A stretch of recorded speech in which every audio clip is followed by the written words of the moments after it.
A 32GB DDR5 module that cost consumers 1/4 of today's price in late 2022 now sits on retail shelves at roughly 4 times that level, and the mechanism that bent the curve is the same architecture that was designed to prevent it. 4 times 2 readings, 1 direction. The readings to come are the 2022 floor, the mid-2025 level, the forces that compounded across those 36 months, and the question of whether the gauge retreats before the end of 2025. The reference floor sits in late 2022 and into early 2023. DDR5 had just crossed into mainstream retail availability after years of being confined to early adopter hardware. The modules were priced at levels that made them feel transitional rather than premium, which was entirely consistent with the standard trajectory for new memory generations. Supply was uneven across the industry. Yields were still tightening at every major fabricator. The curve that analysts projected was familiar, a steep descent over 18 to 24 months as production volumes matured and competition from multiple suppliers compressed margins toward cost. That projection was not unreasonable. It was built on the prior 3 DRAM generation transitions, each of which followed roughly that shape. Consumer pricing on DDR4 had tracked that descent reliably. The expectation embedded in procurement models and retail forecasts was that DDR5 would do the same thing on roughly the same schedule, and that Chinese capacity entering the market would accelerate the descent rather than delay it. The mid-2025 reading is approximately 4 times that floor. 4 times. The descent curve did not materialize on schedule. The gauge did not track sideways during a supply adjustment. It climbed, and it climbed consistently enough across 36 months that the 4 times reading is not a spike artifact from a single quarterly disruption. It is a sustained level, visible across multiple retail price tracking services that aggregate consumer and system integrator channels in Western markets. 4 times. That is the anchor figure for this entire script, and it is the only hard number that carries the full weight of what followed. 3 forces compounded to produce that reading, and none of them individually explains a move of that magnitude.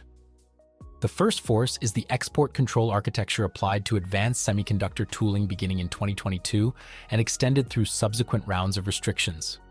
The controls were designed to slow the capacity ramp that Chinese memory producers would otherwise have deployed into the DDR5 generation. They succeeded at that objective on a measurable timeline. The second force is a global demand acceleration that coincided with, rather than followed, the supply disruption.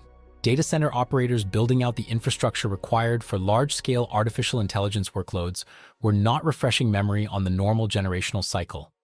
They were expanding aggregate installed capacity sharply, and DDR5 server configurations and high-bandwidth memory were absorbing a disproportionate share of that expansion. The demand layer that was not in the 2022 forecasts at the scale it materialized arrived precisely when the supply side was constrained.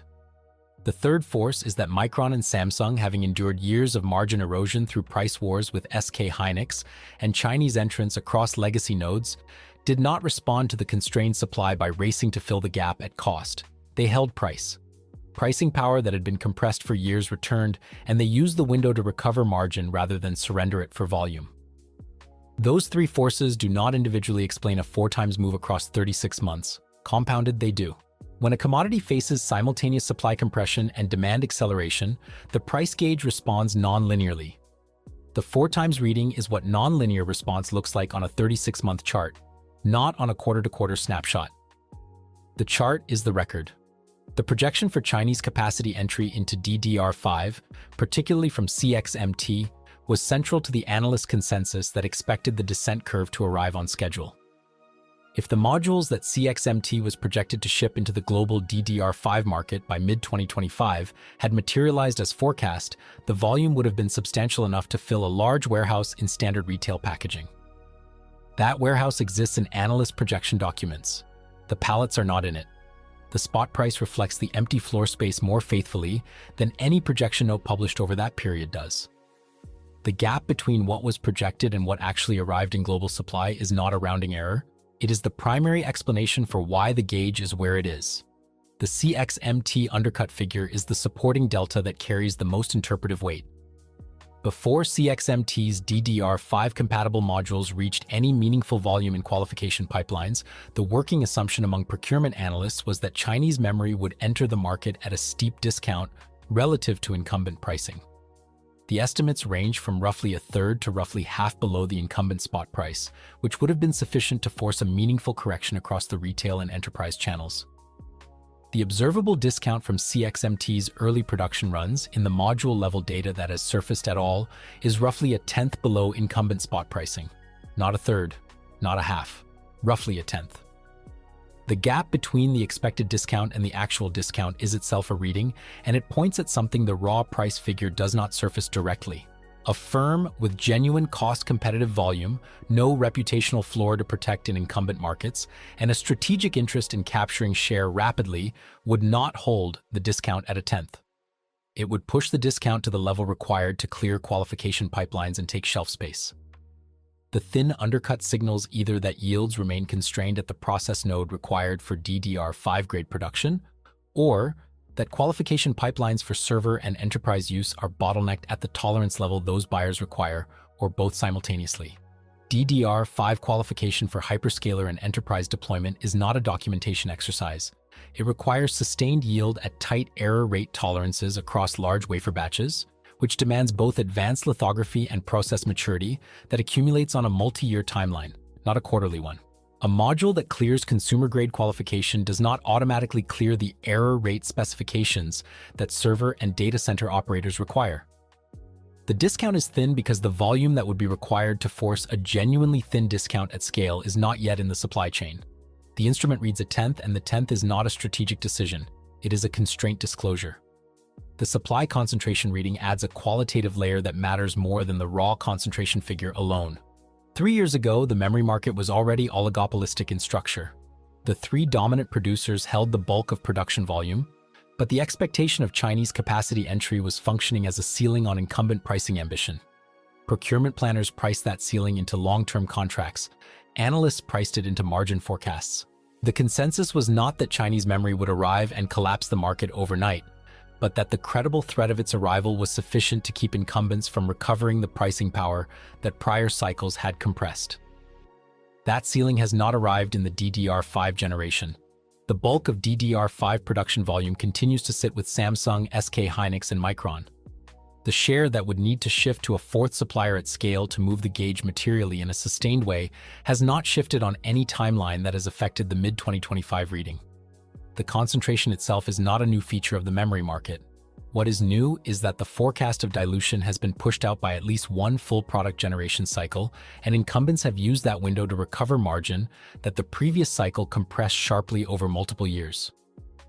Advanced packaging and node transitions in DRAM do not respond to investment announcements on a quarterly lag. They respond on a multi-year tooling and process qualification lag. Every month of delayed capacity entry by Chinese producers is a month of sustained pricing power for the incumbents, and those months have been accumulating since the first round of export controls took effect. The incumbents did not engineer that window through superior competition in the open market. The restriction created the window, and they priced into it. The demand-side reading deserves its own accounting because it is not simply a backdrop to the supply story. The DDR5 demand forecast, built in 2022, was calibrated around consumer personal computer refresh cycles and the normal server upgrade cadence. Those cycles have historically been predictable enough that supply ramps could be built against them with reasonable confidence. The artificial intelligence infrastructure build-out has added a demand layer that the 2022 forecast did not incorporate at the scale it materialized. Data center operators are not replacing memory on a generational refresh schedule. They are expanding the total installed base of memory capacity at a rate that was not in the baseline projections, and DDR5 configurations are absorbing a disproportionate fraction of that expansion because the workload requirements for large model training and inference favor the bandwidth characteristics that DDR5 provides over prior generations. The demand pull and the supply suppression did not arrive sequentially, where one might have partially offset the other. They arrived in the same window. That is the compounding mechanism behind a 4x move rather than the more modest, single-digit percentage deviation a standard supply-demand mismatch produces in a commodity with multiple active suppliers. There are 3 readings that could make the 4x delta mislead, and each is worth stating plainly before the instrument is trusted at face value. The first concerns the CXMT yield inference. CXMT's production volume and yield figures are company-controlled disclosures, not independently audited results. The interpretation that a thin undercut reflects yield constraint rather than a deliberate strategic choice to hold margin is a reading of the available evidence, not a verified internal cost calculation. If CXMT's actual yields are materially better than the thin discount implies, and the constraint is primarily in qualification pipelines rather than wafer production, then the supply correction could arrive faster and steeper than the current gauge suggests. The instrument cannot distinguish between those two mechanisms at the current level of public disclosure. The 10th discount is real. Whether it is a ceiling or a floor is not yet determinable from the data that is publicly accessible. The second concerns the geography of the price reading. The 4x delta is drawn from retail and spot pricing data that aggregates across consumer channels primarily in Western markets. Pricing in domestic Chinese channels, in gray market procurement flows, and in long-term original equipment manufacturer contracts may not track the retail gauge at all. A buyer with access to contract pricing structured 2 years ago or to alternative procurement channels may be experiencing a substantially different delta from the one this instrument reads. The 4x figure is the street price visible to a standard consumer or system integrator purchasing through retail and standard wholesale channels in the United States or European markets. It is a real reading on a real instrument. It is not a universal reading across all channels, and the buyers for whom it matters most may not be the buyers who are actually paying it. The third concerns the physical limits that could reverse the reading before the next dated inflection. DDR5 pricing at current levels creates a strong financial incentive for incumbents to accelerate their own capacity. Samsung and SK Hynix are not frozen in place. They are investing in additional capacity, and the timeline for that investment to land in production is compressing as the economic case for acceleration strengthens. If that incumbent capacity arrives on a compressed schedule while CXMT simultaneously clears enterprise qualification at meaningful volume, the supply picture could shift more rapidly than a 36-month trend implies, and the gauge could retrace sharply from current levels. There is also a substitute pressure operating at the margin right now. Buyers who cannot absorb DDR5 pricing at 4x the 2022 floor are revisiting extended DDR4 refresh cycles and holding prior generation configurations longer than planned. That substitute behavior suppresses demand at the margin and puts a practical ceiling on how far the gauge can climb from here, regardless of what happens on the supply side. The instrument reports the current level with confidence. The direction of the next reading is not something this instrument can report with equivalent confidence. The synthesis is that the 4x reading is well supported by the available data, that the three forces named above are the primary mechanisms, and that the first independent yield and qualification data from CXMT's enterprise-grade production runs will be the earliest signal of whether the gauge holds, climbs, or retraces. The first interpretation this script carries is the one the raw figures do not state directly. The sanctions did not suppress DDR5 pricing, they produced it. By slowing Chinese capacity expansion at the precise moment global demand for DDR5 was accelerating, the export controls created a pricing environment for Micron and Samsung that they could not have engineered through competitive behavior alone. The restriction is, arithmetically, a subsidy to incumbent margin. That is not an argument about whether the policy was correct in its primary objectives. It is a reading of what the policy produced as a secondary effect on the price gauge. The delta is the evidence. The second interpretation is what the CXMT undercut figure reveals about the timeline for the promised correction. A firm with genuine cost-competitive volume at scale and no reputational stake in the incumbent market has every incentive to slash price aggressively to capture share. The fact that the observable discount is a tenth rather than a third or a half is not consistent with a firm that has solved its production constraints and is making a deliberate strategic choice to hold margin.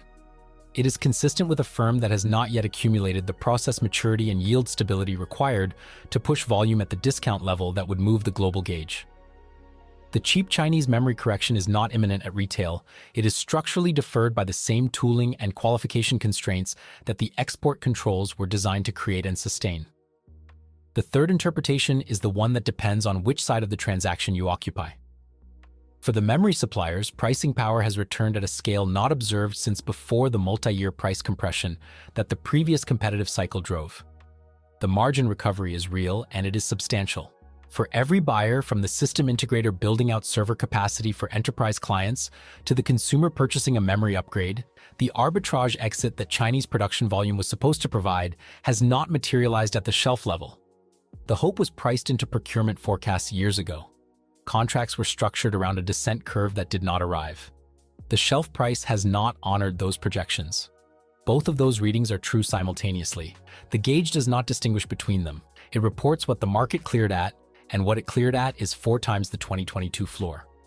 A price gauge that moves 4 times in 36 months on a commodity that the consensus expected to get cheaper is not background noise in a market that occasionally misbehaves. It is the market's plain accounting of who controls the supply that sets the price. Right now, that control sits with Samsung, SK Hynix, and Micron, and it sits there not because they outcompeted a Chinese entrant across a level market, but because the restriction that was designed to freeze Chinese capacity also froze the supply dilution that would have capped incumbent pricing. The delta does not flatter either side of the policy debate. It reports what happened to the number. The gauge moved 4 times over. The wall held the count that was supposed to move it down. The question this script leaves open is whether the DDR5 street price retraces meaningfully before the end of 2025, and if it does, whether that movement comes from CXMT volume clearing enterprise qualification, from incumbent capacity arriving on an accelerated schedule, or from substitute pressure at the buyer level, finally bending the demand curve downward enough to move the gauge. Those 3 mechanisms produce different readings on different instruments, and separating them requires the next dated inflection. Watch for it. If you track the delta rather than the headline, subscribe. That is the only number this channel follows.